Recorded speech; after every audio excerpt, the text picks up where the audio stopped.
할머니가 타닥타닥 소리를 내며 타오르는 모닥불을 한 번 더 헤집으며 입을 열었다. 불꽃이 춤추는 그 뒤로 깊은 어둠이 서려 있었고 멀리서 들려오는 바람 소리가 마치 누군가 속삭이는 것 같았다. 잠깐만, 우리 강희가 정말 무서운 이야기를 들어도 괜찮겠니?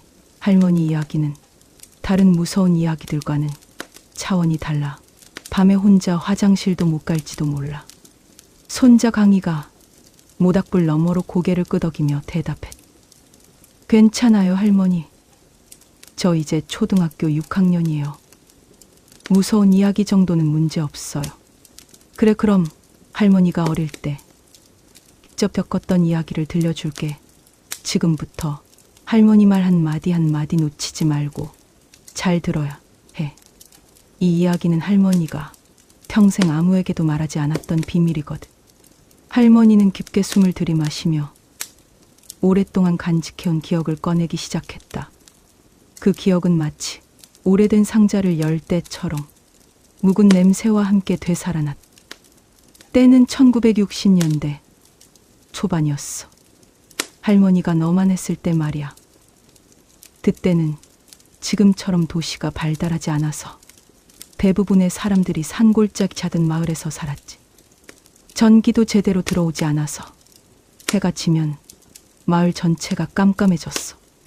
가로등 따위는 당연히 없었고 집집마다 호롱불이나 양초로 밤을 밝혔지.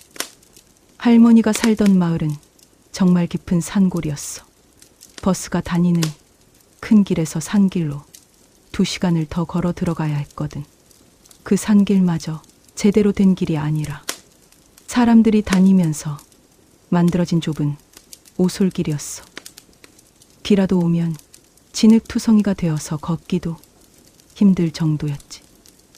마을 전체 집이라고는 18채 정도였어. 그마저도 띄엄띄엄 흩어져 있어서 이웃집에 가려면 논두렁길을 따라 한참을 걸어야 했어. 마을 한가운데에는 작은 개울이 흘렀는데 그 개울물로 빨래도 하고 식수도 얻었었지.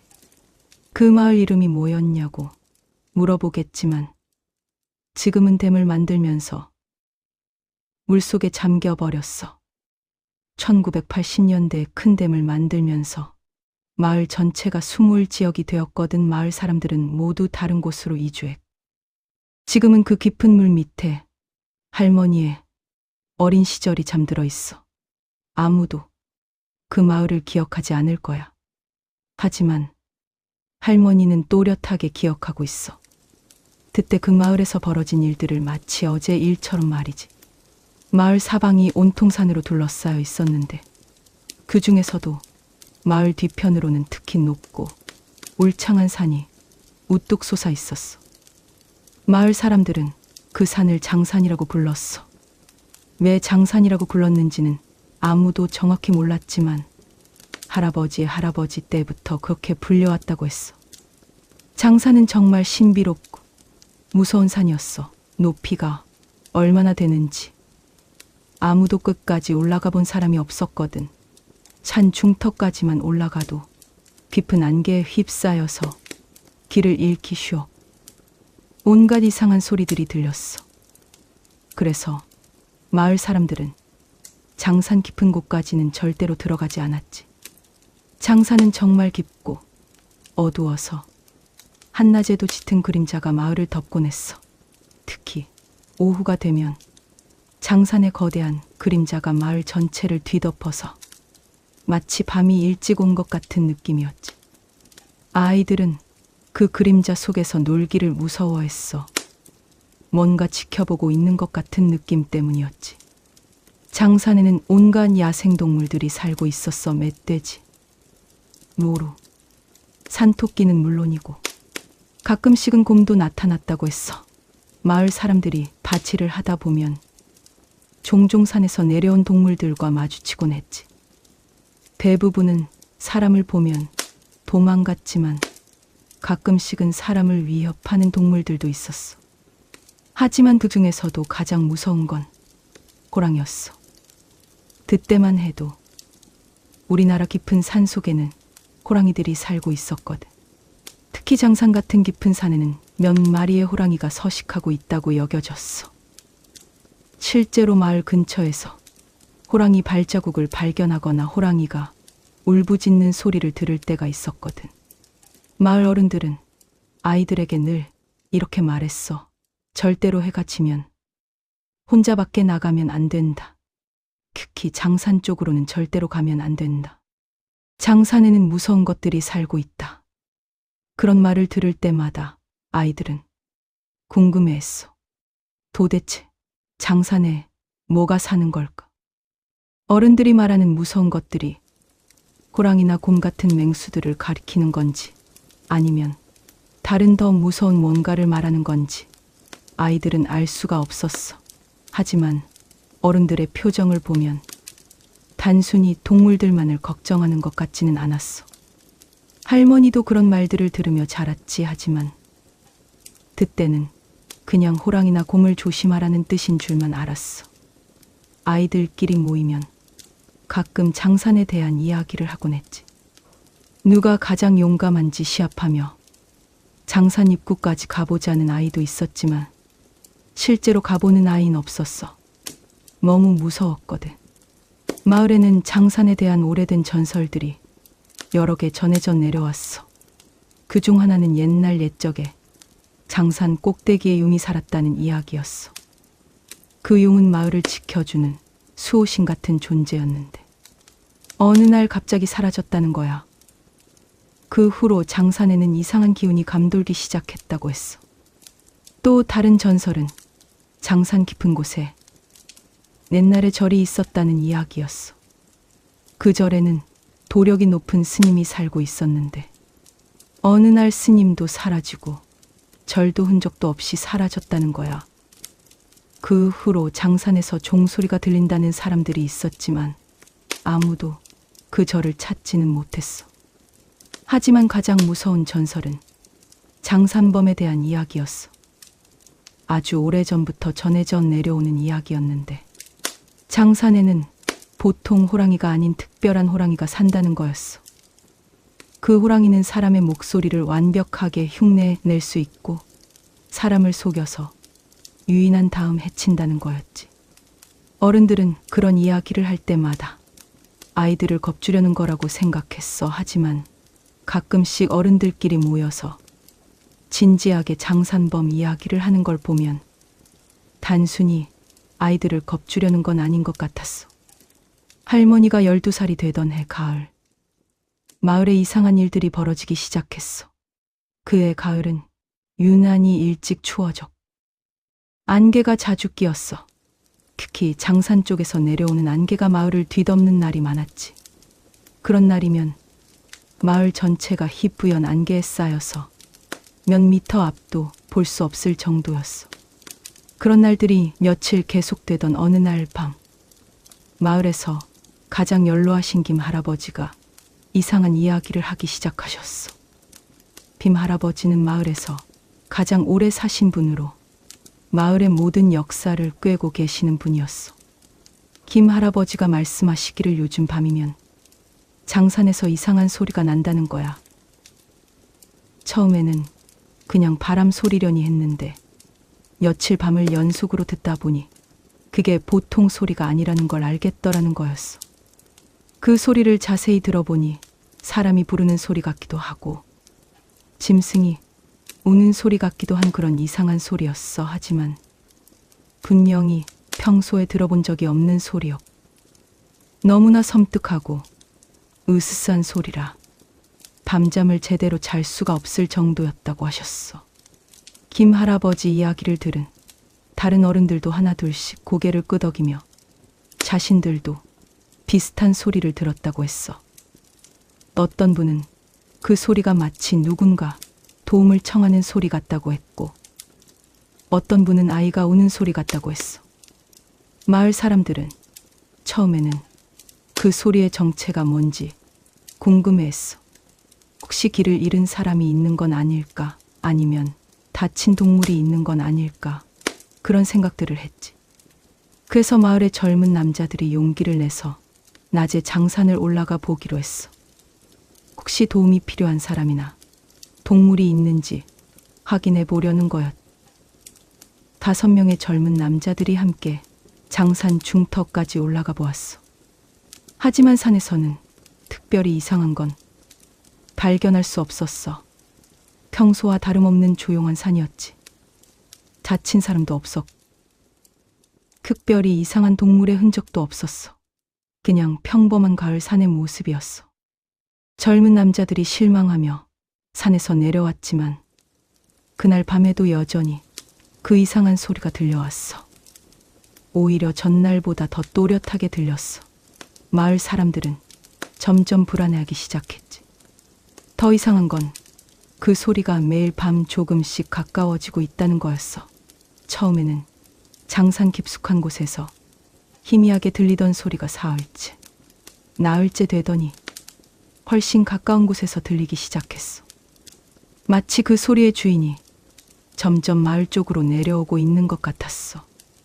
일주일째 되던 날 밤에는 그 소리가 마을 바로 근처까지 내려온 것 같았어. 장산 기슭 근처에서 들리는 것 같았거든. 마을 사람들은 더 이상 참을 수가 없어서 모두 모여서 대책을 논의하기 시작했어. 그런데 바로 그날 밤에 정말 무서운 일이 벌어졌어. 마을에서 가장 장산 쪽에 살던 박씨, 내 집에서 이상한 일이 일어난 거야. 박씨네 큰아들 박서방은 그날 저녁 늦게까지 이웃 마을에 일을 보러 갔다가 밤 10시쯤 집으로 돌아오고 있었어. 달도 없는 깜깜한 밤이었는데 박서방이 집에 거의 다 와서 대문 앞에 섰을 때였어. 갑자기 집 안에서 어머니의 목소리가 들렸어. 얘야, 빨리 들어와. 엄마가 맛있는 거 해놨다. 빨리 와서 먹어. 밤늦게 고생했을 텐데. 박서방은 어머니가 자신을 기다리고 있었나 보다 생각하며 기뻤어. 그런데 이상하게도 집 안은 깜깜했어. 불빛 하나 보이지 않았지. 도통이라면, 어머니가 깨어 있다면 강에 호롱불이라도 켜져 있어야 하는데 말이야. 그래서 박서방이 조금 이상하다고 생각하면서도 대문을 열고 마당으로 들어갔어. 그런데 마당도 조용했고 집 안에서도 아무 소리가 나지 않았어. 분명히 방금 전에 어머님 목소리를 들었는데 갑자기 조용해진 거야. 박서방이 이상해서 큰 소리로 불러봤어. 어머니, 저 왔습니다.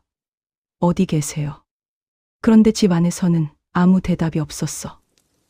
박서방은 더욱 이상해져서 집 뒤쪽으로 돌아가 보았어. 혹시 어머니가 뒷마당에서 뭔가 하고 계시나 하고 말이야. 그런데 정말로 어머니가 뒷마당에 계셨어. 달빛 아래서 빨래를 널고 계시는 것이었어. 박서방이 다가가서 물어봤어. 어머니, 아까 저를 부르셨나요? 들어오라고 하시면서요. 그랬더니 어머니가 깜짝 놀라면서 뒤를 돌아보며 대답하셨어. 무슨 소리니? 나는 아까부터 계속 여기서 빨래만 널고 있었는데 너를 부른 적이 없어. 그리고 이 밤중에 무슨 맛있는 걸 해놨다는 소리를 하겠니? 너 어디서 이상한 소리를 들은 거니? 그 순간 박서방은 근골이 서늘해졌다고 했어. 분명히 집 안에서 어머니 목소리로 자신을 부르는 소리를 똑똑히 들었는데 어머니는 그런 적이 없다는 거였어. 그럼 도대체 누가 어머니 목소리와 똑같은 소리로 자신을 부른 것일까? 박서방은 그날 밤 잠을 한숨도 잘 수 없었어. 계속 그 일만 생각하게 되었거든. 혹시 자신이 잘못 들은 건 아닐까? 피곤해서 환청을 들은 건 아닐까? 그런 생각들을 했지만 아무리 생각해도 분명히 어머니 목소리였어. 그 이야기가 다음 날 마을에 퍼지자 사람들은 더욱 불안했어. 이제는 단순히 이상한 소리만 나는 게 아니라 사람의 목소리를 완벽하게 흉내내는 뭔가가 있다는 얘기였거든. 며칠 후에는 또 다른 집에서도 비슷한 일이 벌어졌어. 이번에는 마을 한가운데 살던 이씨네 집이었어. 이씨네 막내딸이 밤에 집 밖에서 아버지 목소리를 들었다는 거야. 딸아, 나다. 아빠다. 문 좀 열어다오. 열쇠를 깜빠먹고 일하러 가서 집에 들어갈 수가 없네. 그런데 이상하게도 그때 아버지는 집 안방에서 잠을 자고 계셨던 거야. 딸이 아버지 목소리를 듣고 문을 열어주려고 했는데 뭔가 이상해서 먼저 아버지 방을 확인해 보니 아버지가 방에서 깊이 잠들어 계셨어. 그럼 밖에서 아버지 목소리로 문을 열어달라고 한 건 누구였을까? 이런 일들이 계속 벌어지자 마을 사람들은 공포에 떨기 시작했어. 분명히 사람의 목소리를 완벽하게 흉내내는 뭔가가 마을 주변을 어슬렁거리고 있다는 게 확실해졌거든. 마을에 나이 드신 어른들이 모여서 긴급 회의를 열었어. 이런 이상한 일들의 정체가 무엇인지 알아내야 한다는 거였지. 여러 가지 추측들이 나왔어. 길을 잃은 사람이 있는 건 아닐까? 아니면 정신이 이상한 사람이 있는 건 아닐까? 하지만 마을에서 가장 나이가 많은 김 할아버지가 조용히 입을 여셨어. 내 생각에는 이것이 장산범인 것 같다. 장산범이라는 말을 들은 순간 마을 사람들의 얼굴이 하얗게 변했어. 장산범이라는 건 오래전부터 전해 내려오는 무서운 존재였거든. 김 할아버지가 계속해서 말씀하셨어. 내가 어릴 때 우리 할아버지께서 들려주신 이야기가 있다. 장산에는 보통 호랑이가 아닌 특별한 호랑이가 산다는 것이었지. 그 호랑이는 사람의 목소리를 완벽하게 흉내낼 수 있고 사람들을 속여서 유인한 다음 해친다는 거였어. 바로 장산범 말이다. 사람들은 숨소리조차 내지 않고 김 할아버지 말씀을 들었어. 우리 할아버지 말씀으로는 장산범은 몇십 년에 한 번씩 나타난다고 하셨어. 그리고 한 번 나타나면 마을에 큰 재앙이 일어난다고 하셨지. 사람들이 하나둘씩 사라지기 시작한다는 거였어. 마을 사람들은 그 말을 듣고 더욱 공포에 떨었어. 그동안 그냥 옛날 이야기인 줄만 알았던 장산범이 정말로 존재한다면, 그리고 정말로 마을에 나타났다면 앞으로 어떤 일이 벌어질지 상상하기도 무서웠어. 할머니는 여기서 잠깐 말을 멈추고 모닥불을 다시 헤집었다. 불꽃이 더 크게 타오르면서 할머니 얼굴에 붉은 그림자가 춤을 췄다. 바람이 불어와 불꽃을 흔들었고 그 순간 어둠 속에서 무언가 움직이는 것 같은 소리가 들렸다. 강희야, 지금까지는 그냥 시작에 불과해. 정말 무서운 건 이제부터야. 장산범이 본격적으로 나타나기 시작하거든. 계속 들을 수 있겠니? 강희가 모닥불 가까이 바싹 다가앉으며 대답했다. 네, 할머니, 계속 들을게요. 정말 흥미진진해요. 할머니가 빙근 미소를 지었지만 그 미소에는 어두운 그림자가 서려 있었다. 그래, 그럼 계속해볼까? 그 장산범 이야기가 마을에 퍼진 후 며칠 동안은 아무 일도 벌어지지 않았다. 마을 사람들은 혹시 그냥 지나가던 일이었나 하고 안도하기 시작했다. 하지만 그것은 태풍 전의 고요함이었다. 사흘째 되던 밤에 정말 끔찍한 일이 벌어졌다. 마을에서 가장 어린 김서방네 막내딸 순이가 사라진 것이었다. 순이는 할머니보다 3살 어린 9살 꼬마였는데 정말 착하고 예쁜 아이였다. 그날 저녁 순이는 집에서 저녁을 먹고 일찍 잠자리에 들었다. 부모님도 순이가 방에서 자는 걸 확인하고 안심하고 잠들었다. 그런데 아침에 일어나 보니 순이가 온데간데 없이 사라져 있었다. 순이의 방 문은 활짝 열려 있었고 이불은 그대로 있었지만 순이만 없었다. 마치 누군가 조용히 순이를 데려간 것 같았다. 순이 부모는 미친 듯이 순이를 찾아다녔다. 마을 사람들도 모두 나서서 순이를 찾기 시작했다. 하지만 아무리 찾아도 순이는 보이지 않았다. 마을 곳곳을 뒤져봐도 아무 흔적을 찾을 수 없었다. 그런데 마을 사람들이 순이를 찾아다니던 중에 무서운 발견을 하게 되었다. 순이네 집 뒤쪽 땅에서 이상한 발자국을 발견한 것이었다. 그 발자국은 보통 사람의 발자국과는 완전히 달랐다. 크기는 어른 남자의 발보다도 훨씬 컸고 모양도 이상했다. 사람의 발가락 같은 건 없었고 마치 큰 짐승의 발자국 같으면서도 또 그것과도 달랐다. 발자국 가장자리에는 날카로운 발톱 자국이 선명하게 남아 있었다. 그리고 그 발자국은 순이네 집 뒤에서 시작해서 장산 쪽으로 향하고 있었다. 마을 사람들은 두려움에 떨면서도 그 발자국을 따라가기 시작했다. 발자국은 마을을 벗어나 논두길을 지나 장산 기슭까지 이어져 있었다. 하지만 산 입구의 바위 근처에서 발자국이 갑자기 사라져 버렸다. 마치 그 무언가가 허공으로 사라진 것처럼 뜬 적도 없이 말이었다. 마을의 젊은 남자 7명이 용기를 내어 산으로 올라가 보았다. 하지만 순이는 찾을 수 없었다. 그리고 더 이상한 건 산속 곳곳에서 온갖 이상한 소리들이 들렸다는 것이었다. 어떤 때는 순이가 엄마를 부르는 소리가 들렸다. 엄마 어디 있어? 엄마 무서워. 그런 순이의 목소리가 산 깊은 곳에서 희미하게 들려왔다. 어떤 때는 순이가 울고 있는 소리가 들렸다. 하지만 그 소리를 따라가면 아무것도 없었다. 단지 깊은 침묵과 서늘한 바람만이 있을 뿐이었다. 마치 누군가 순이의 목소리를 완벽하게 흉내내고 있는 것 같았다. 그런데 그 목소리는 너무나 생생해서 정말 순이가 어딘가에 숨어서 부르는 것 같았다. 이틀 동안 마을 사람들이 미친 듯이 순이를 찾았지만 결국 찾지 못했다. 산속을 샅샅이 뒤져봐도 순이의 흔적은 찾을 수 없었다. 그리고 사흘째 밤에 더욱 무서운 일이 벌어졌다.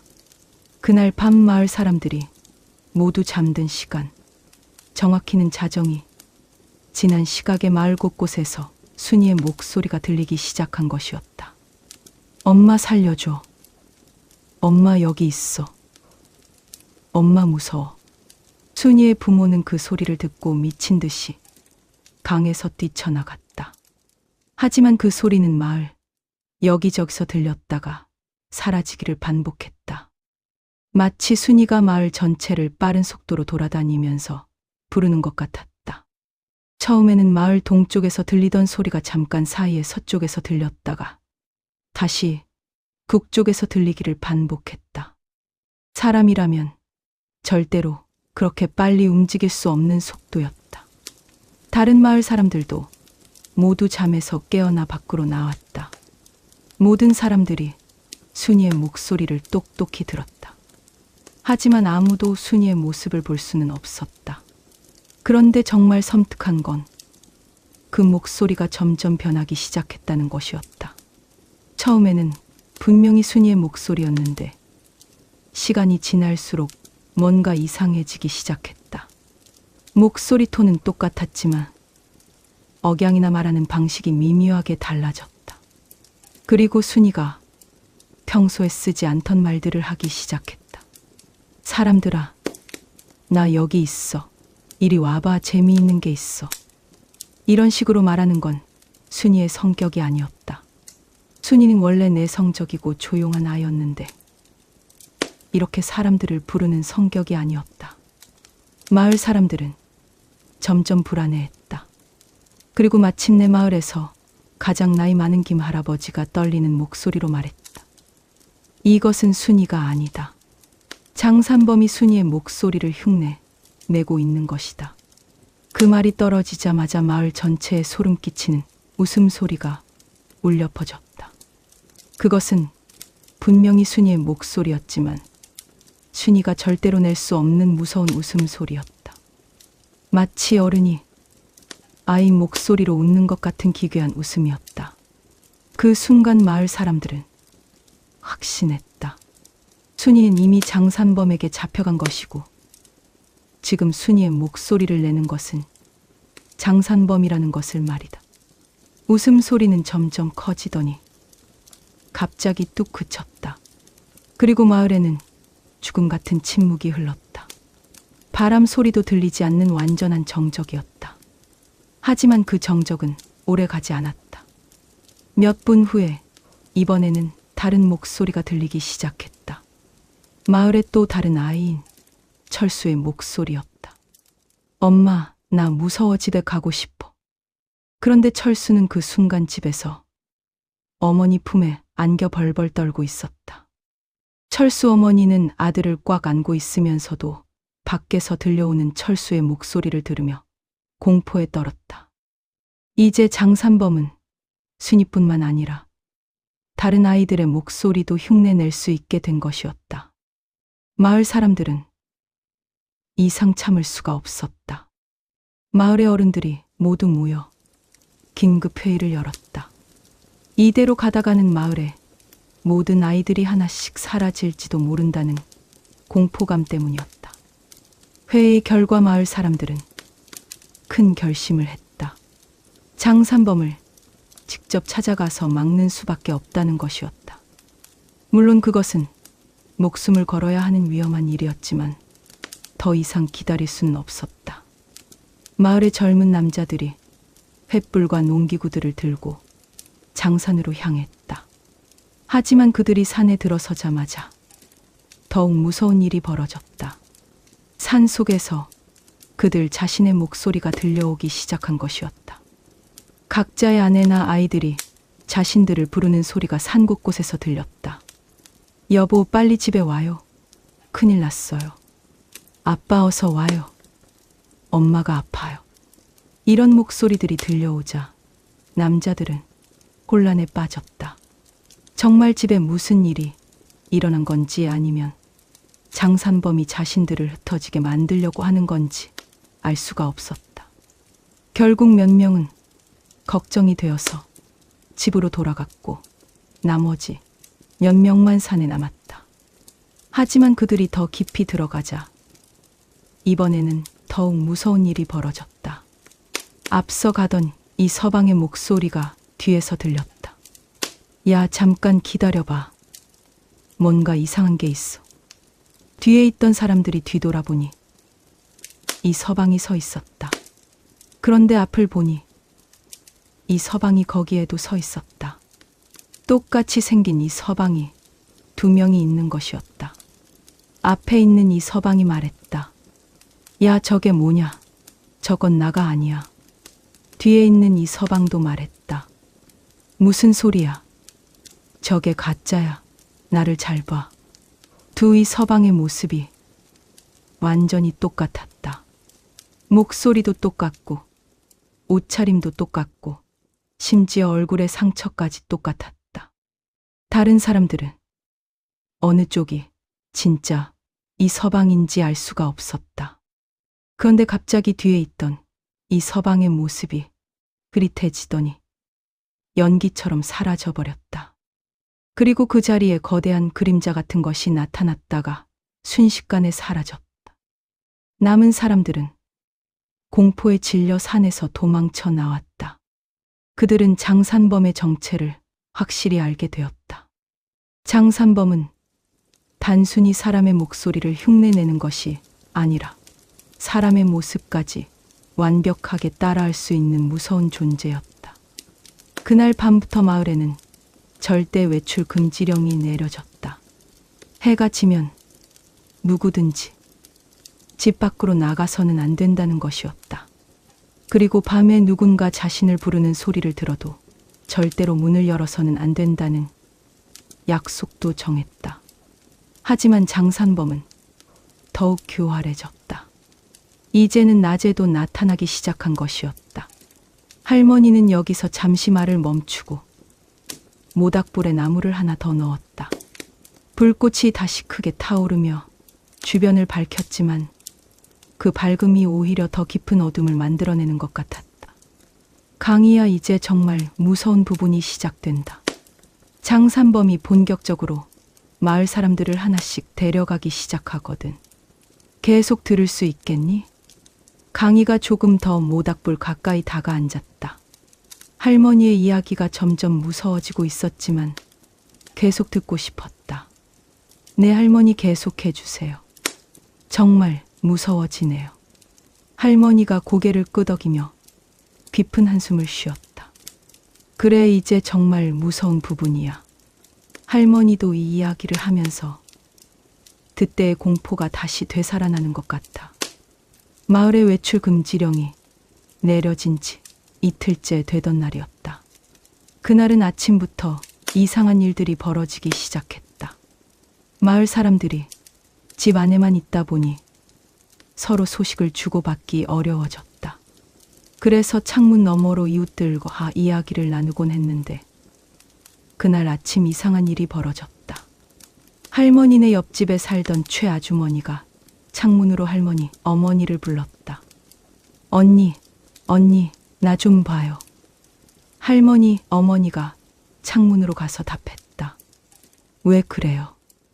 그런데 최아주머니가 이상한 말을 했다. 언니, 우리 순이 어디 갔는지 알아요? 어젯밤에 꿈에서 순이가 나타났어요. 순이가 장산 꼭대기 동굴에 있다고 하더라고요. 할머니, 어머니는 이상했다. 순이는 김서방네 딸인데 왜 최아주머니가 우리 순이라고 하는 걸까? 그리고 최아주머니는 평소에 그런 미신적인 이야기를 믿지 않는 분이었는데 갑자기 꿈 이야기를 하는 것도 이상했다. 할머니, 어머니가 자세히 보니 최아주머니의 얼굴이 뭔가 이상했다. 표정이 평소와 달랐고 눈빛도 달랐다. 마치 다른 사람이 최아주머니 얼굴을 쓰고 있는 것 같았다. 할머니, 어머니가 의심스러워서 물어봤다. 아주머니 어제 저녁에 뭐 하셨어요? 최아주머니가 대답했다. 집에서 바느질하고 일찍 잤어요. 왜요? 그런데 할머니, 어머니는 어제 저녁에 최아주머니네 집이 하루 종일 조용했던 걸 기억하고 있었다. 바느질을 하면 재봉틀 소리가 나는데 그런 소리를 전혀 듣지 못했다. 그리고 결정적으로 최아주머니는 재봉틀이 없었다. 모든 바느질을 손으로 했기 때문이었다. 그런데 방금 재봉틀 소리를 말한 것이었다. 할머니, 어머니는 소름이 끼쳤다. 저것은 최아주머니가 아니었다. 할머니, 어머니가 조용히 창문을 닫고 안으로 들어왔다. 그런데 몇 분 후에 진짜 최아주머니의 목소리가 들렸다. 언니 큰일 났어요. 도와주세요. 할머니, 어머니가 다시 창문으로 가보니 최아주머니가 울면서 서 있었다. 이번에는 분명히 진짜 최아주머니였다. 표정도 평소와 같았고 목소리도 평소와 같았다. 무슨 일이에요? 우리 집에 이상한 사람이 있어요. 아까부터 누군가 우리 집에서 저하고 똑같은 목소리로 이웃들과 이야기하고 있었어요. 그런데 저는 방 안에서 혼자 있었거든요. 할머니, 어머니는 온몸에 소름이 돋았다. 아까 자신과 이야기했던 것은 진짜 최아주머니가 아니라 장산범이었던 것이다. 그날 오후에는 더욱 무서운 일이 벌어졌다. 마을의 또 다른 아이인 영희가 사라진 것이었다. 영희는 10살짜리 여자아이였는데 정말 조심스럽고 겁이 많은 아이였다. 절대로 혼자 집 밖으로 나갈 아이가 아니었다. 그런데 영희가 온데간데 없이 사라져버렸다. 영희 어머니가 발견했을 때 영희 방 창문이 활짝 열려 있었다. 그리고 창문 밑땅에는 또 다시 그 이상한 발자국들이 남아 있었다.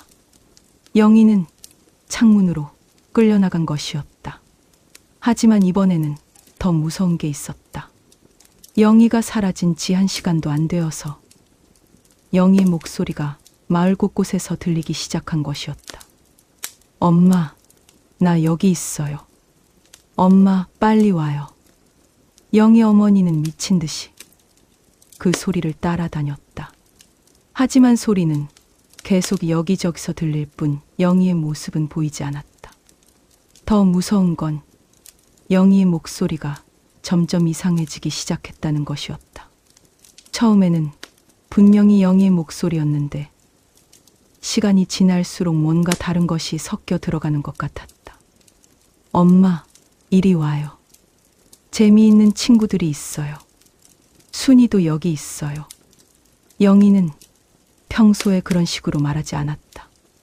영희는 워낙 조용한 아이라서 다른 사람을 부르거나 함께 놀자고 하는 경우가 거의 없었다.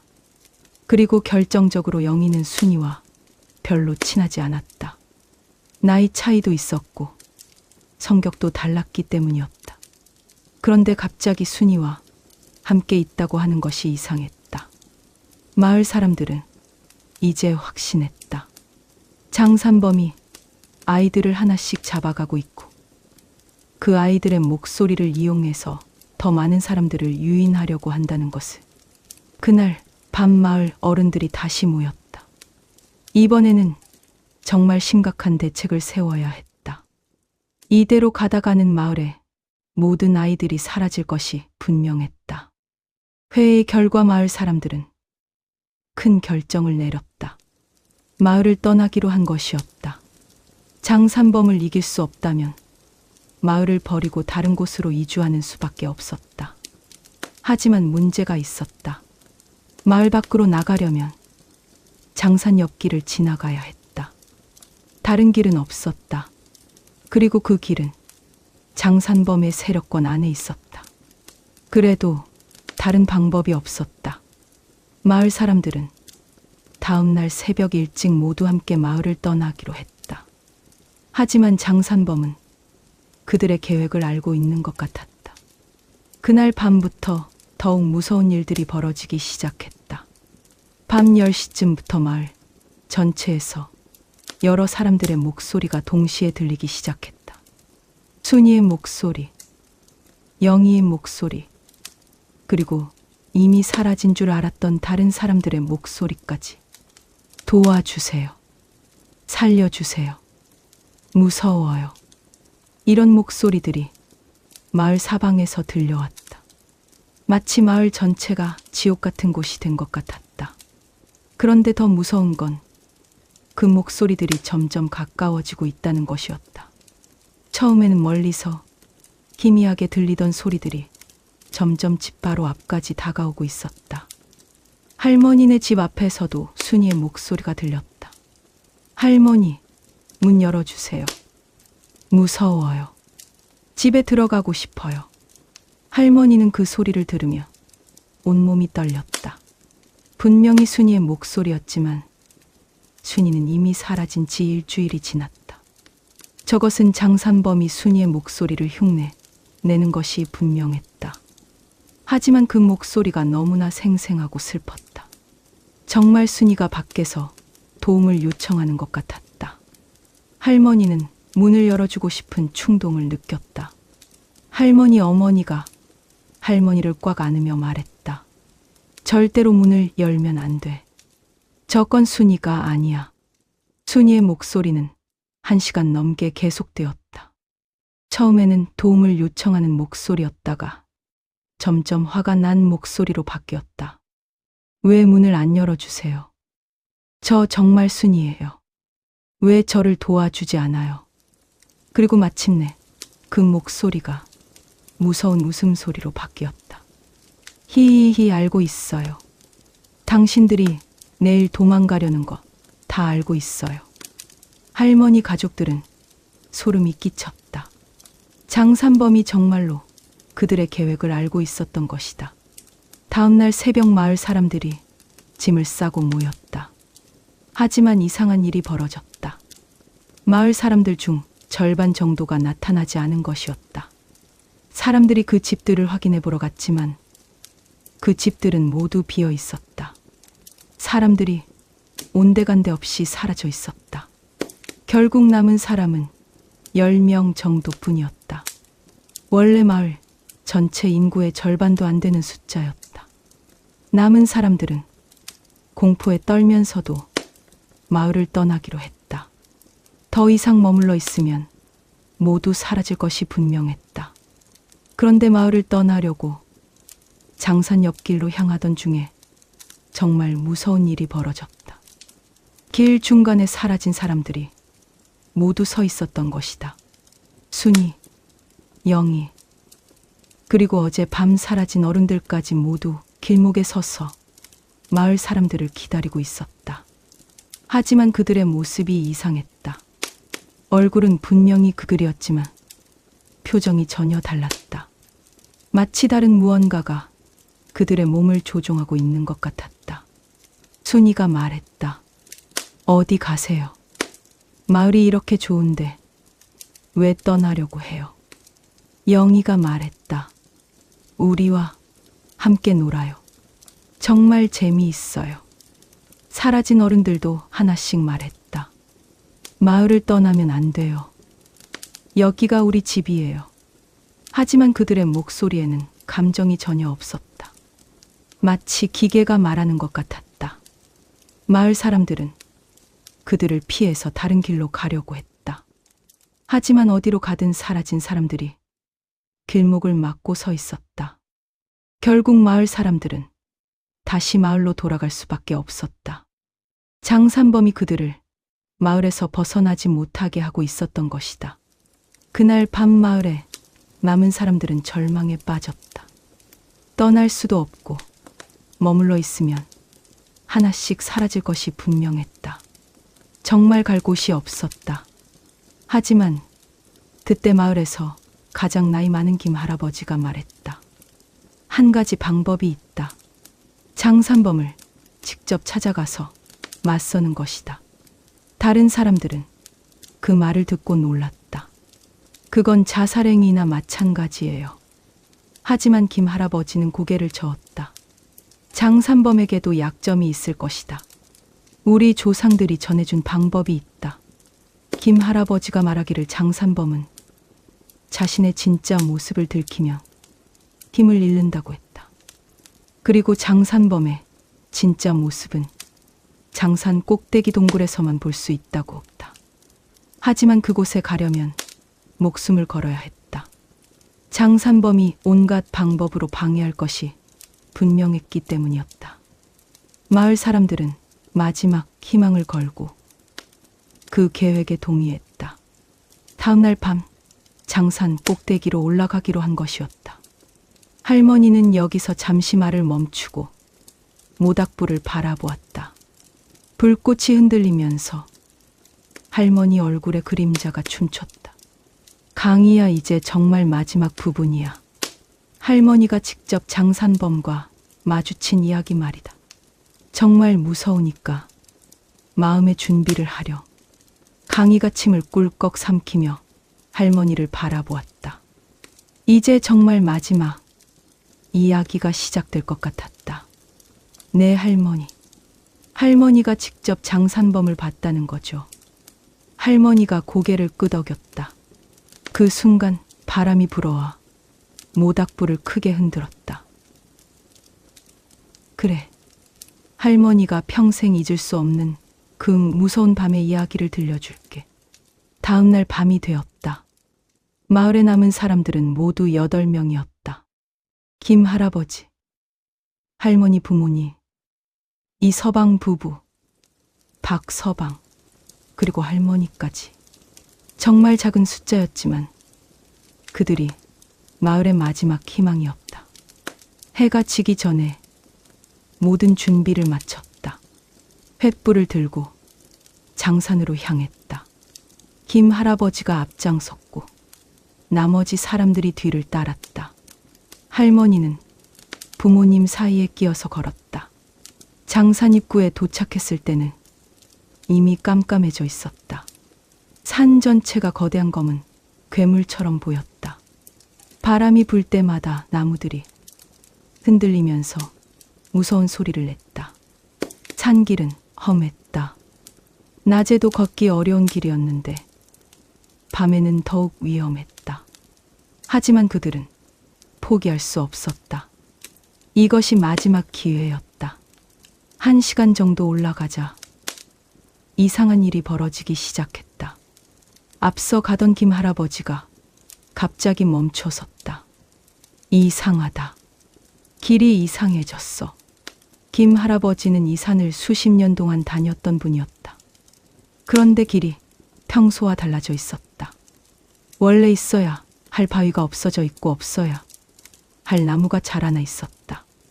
마치 누군가 일부러 길을 바꿔놓은 것 같았다.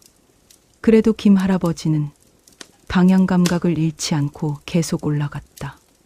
하지만 갈수록 길은 더 이상해졌다. 분명히 위로 올라가고 있는데 재속 같은 곳을 맴도는 것 같았다. 2시간째 되었을 때 정말 무서운 일이 벌어졌다. 앞에서 순이가 나타난 것이다. 할머니, 안녕하세요. 여기서 뭐 하세요? 순이는 멀쩡한 모습이었다. 사라지기 전과 똑같은 모습이었다. 하지만 그 눈빛이 이상했다. 평소 순이의 따뜻한 눈빛이 아니라 어두운 눈빛이었다.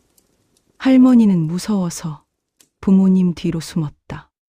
김 할아버지가 순이에게 말했다. 순아, 너 어디 있었니? 모든 사람들이 너를 찾고 있었어. 순이가 웃으며 대답했다. 저 여기서 새 친구들과 재미있게 놀고 있었어요. 할머니도 같이 놀까요? 순이가 할머니를 향해 손을 뻗었다. 하지만 그 손이 이상했다.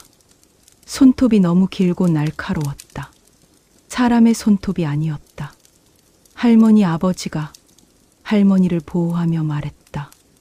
너는 순이가 아니다. 순이는 그런 손톱을 가지고 있지 않아. 그 순간 순이의 모습이 그려지기 시작했다. 마치 안개가 걷히는 것처럼 순이의 모습이 사라지고 그 자리에 거대한 그림자가 나타났다. 그림자는 사람의 모습이 아니었다. 네 발로 서 있었고 거대한 꼬리가 있었다. 그리고 그 눈이 붉게 빛나고 있었다. 김 할아버지가 떨리는 목소리로 말했다. 장산범이다. 드디어 나타났구나. 하지만 그 모습은 잠깐이었다. 곧 그림자는 다시 사라지고 숲은 조용해졌다. 마치 아무 일도 없었던 것처럼 사람들은 더욱 조심스럽게 산을 올라갔다. 하지만 장산범의 방해는 계속되었다. 때로는 사라진 마을 사람들이 나타나서 그들을 유혹했다. 때로는 무서운 괴성이 사방에서 들려왔다. 때로는 길 자체가 사라져서 절벽 앞에 서게 되기도 했다. 하지만 김 할아버지의 인도로 그들은 포기하지 않고 계속 올라갔다. 그리고 밤이 깊어질 무렵 드디어 장산 꼭대기에 도착했다. 꼭대기에는 정말로 동굴이 있었다. 김 할아버지가 말했던 대로였다. 동굴 입구에서는 이상한 붉은 빛이 새어나오고 있었다. 김 할아버지가 말했다. 저 동굴 안에 장산범의 진짜 모습이 있을 것이다. 하지만 정말 위험할 것이다. 아이는 여기서 기다리는 게 좋겠다. 하지만 할머니는 고개를 저었다. 저도 갈래요. 순이와 영희를 구하고 싶어요.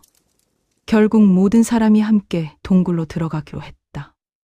동굴 안은 생각보다 넓었다. 그리고 정말로 붉은 빛이 동굴 깊은 곳에서 나오고 있었다. 그 빛을 따라 들어가자 거대한 공간이 나타났다. 그리고 그곳에서 할머니는 평생 잊을 수 없는 광경을 보았다. 동굴 한가운데 거대한 호랑이가 앉아 있었다. 하지만 그것은 보통 호랑이가 아니었다. 크기가 소만했고 눈이 붉게 빛나고 있었다. 그리고 그 호랑이 주변에는 사라진 사람들이 모두 앉아 있었다. 순이, 영희, 그리고 다른 마을 사람들까지. 하지만 그들은 모두 정신을 잃은 것 같았다. 눈을 뜨고 있지만 아무것도 보지 못하는 것 같았다. 거대한 호랑이가 그들을 발견하고 천천히 일어났다. 그리고 입을 열어 말했다. 정확히 사람의 말을 했다. 오래 기다렸다. 마침내 모두 왔구나. 그 목소리는 처음에는 김 할아버지 목소리였다가 할머니 아버지 목소리로 바뀌었다가 다시 순이 목소리로 바뀌었다. 계속해서 다른 사람의 목소리로 변하고 있었다. 나는 이 산의 주인이다. 오래전부터 이곳에서 살아왔다.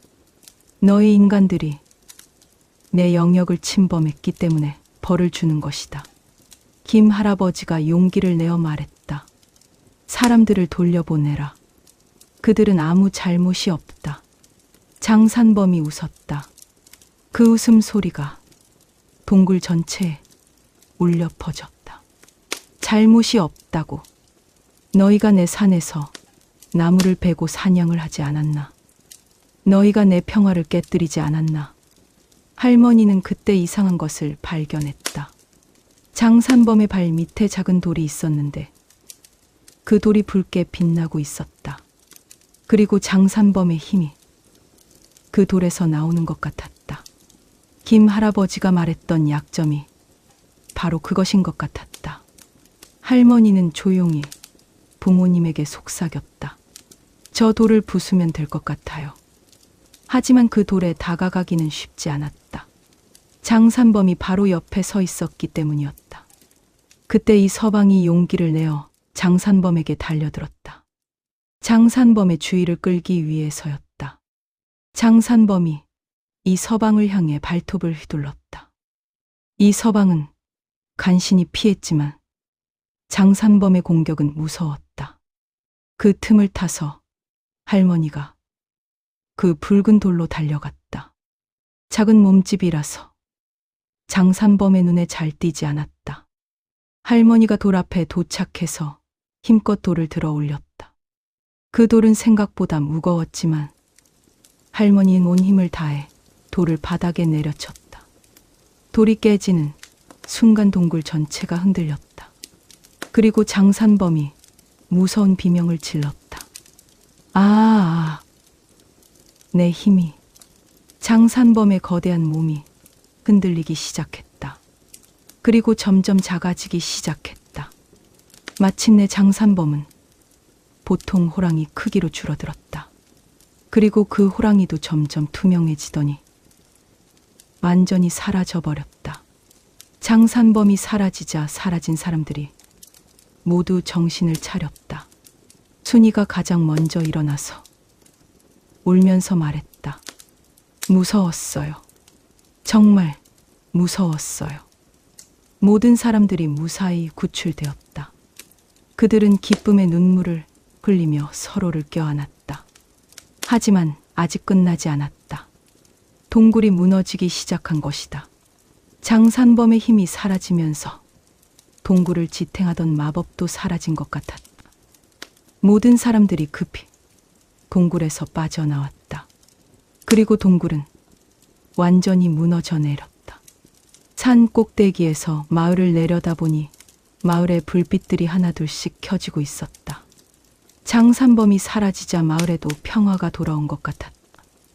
그들은 안전하게 산에서 내려왔다.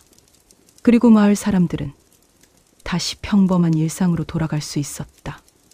하지만 할머니는 그 일을 평생 잊을 수 없었다.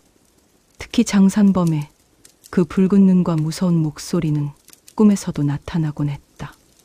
몇 년 후 마을이 댐에 잠기면서 할머니 가족은 다른 곳으로 이주했다. 하지만 가끔씩 할머니는 그 마을과 장산을 그리워했다. 무서운 일이 있었지만 그곳은 할머니의 고향이었기 때문이다. 할머니가 이야기를 마치자 모닥불도 조용히 타들어가고 있었다. 강희는 할머니 이야기에 완전히 빠져들어 있었다. 정말 무서웠지만 정말 재미있었어요, 할머니. 할머니가 정말 용감하셨네요. 할머니가 미소를 지었다. 그때는 어렸으니까 무서운 줄도 모르고 그랬던 것 같아. 지금 생각해보면 정말 위험한 일이었지. 그런데 강희야, 이 이야기에는 진짜 교훈이 있어. 사람은 서로 도와야 한다는 것이야. 할머니 혼자서는 장산범을 이길 수 없었어. 마을 사람들이 모두 힘을 합쳤기 때문에 이길 수 있었던 거야. 그리고 아무리 무서운 일이 있어도 포기하면 안 된다는 것이지. 마지막까지 희망을 잃지 않았기 때문에 모든 사람을 구할 수 있었던 거야. 강희가 고개를 끄덕였다. 할머니의 말이 마음에 깊이 새겨졌다. 할머니, 그런데 장산범이 정말로 있었던 건가요? 아니면 그냥 이야기인 건가요? 할머니가 신비로운 미소를 지으며 말했다. 그건 강희가 나중에 커서 스스로 판단해봐. 세상에는 우리가 모르는 신비한 일들이 많이 있어. 중요한 건 그런 일들을 만났을 때 용기를 잃지 않는 거야. 모닥불이 완전히 꺼져가자 할머니와 강희는 집으로 들어갔다. 그날 밤 강희는 할머니 이야기를 생각하며 잠이 들었다. 꿈에서 강희는 깊은 산속을 걸어가고 있었다. 그리고 멀리서 누군가 자신을 부르는 소리가 들렸다. 하지만 강희는 할머니의 말을 기억하며 그 소리를 따라가지 않았다. 왜냐하면 그 목소리가 아무리 친숙해도 그것이 진짜인지 가짜인지 알 수 없었기 때문이었다. 할머니의 장산범 이야기는 이렇게 끝이 났다. 하지만 그 이야기가 주는 교훈과 감동은 강희의 마음속에 오래도록 남아있을 것이었다. 그리고 훗날 강희가 어른이 되어서도 이 이야기를 기억하며 어려운 일이 있을 때마다 용기를 낼 것이었다. 세상에는 정말로 장산범 같은 존재가 있을지도 모른다. 하지만 사람들이 서로 도우며 포기하지 않는다면 어떤 어려움도 이겨낼 수 있다는 것이 할머니가 들려준 이야기의 진짜 의미였다.